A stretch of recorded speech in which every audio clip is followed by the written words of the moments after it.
મહીસાગર જિલ્લાના કડાણા ડેમમાંથી પાણી મહીસાગર નદીમાં છોડવામાં આવતા મહી નદી બે કાંઠે વહેવા લાગી।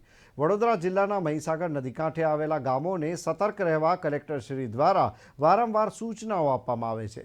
સાથે વડોદરા જિલ્લા પોલીસ, આણંદ જિલ્લા પોલીસ દ્વારા મહીસાગર બ્રિજ પર ભેગા થતા નાગરિકોને બ્રિજ પાસેથી પેટ્રોલિંગ કરી દૂર કરવામાં આવ્યા। મધ્ય ગુજરાતમાં ઘણા સમયથી જોઈએ તેટલો વરસાદ પડ્યો ન હતો, પરંતુ હાલ મધ્ય ગુજરાતના તમામ ભાગોમાં વરસાદનું મેઘમહેર થતાં મહીસાગર નદી બે કાંઠે વહેવા લાગી।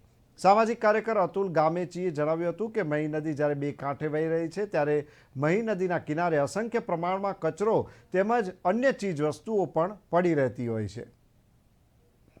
અતુલભાઈ, જણાવો શું પરિસ્થિતિ છે હાલની તારીખ? કડાણા ડેમમાંથી વરસાદ પડવાથી હજારો ક્યુસેક પાણી છોડવામાં આવ્યું છે।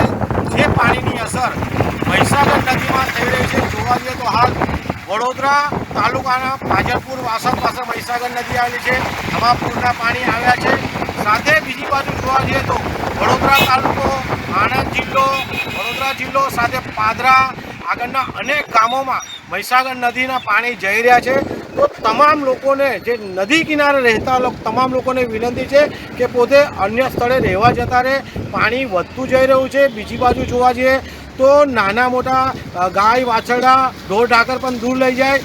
સાથે એક વિનંતી પણ છે કે મહીસાગર નદી કિનારે જે નાના મોટા ધંધો કરતા નારિયેળ, શ્રીફળ છે, ચૂંદડી તમામ વેચતા લોકોને પણ વિનંતી છે કે આજે જે પાણી આવે છે, પાણીમાં તમામ ગંદકી ધોવાઈ ગઈ છે, તો ફરીથી પણ તમે દુકાન જ્યારે લગાવો તો આ નદી કિનારે ગંદકી ના થાય તેવા પણ પ્રયાસ કરવા તમામ લોકોને અમારી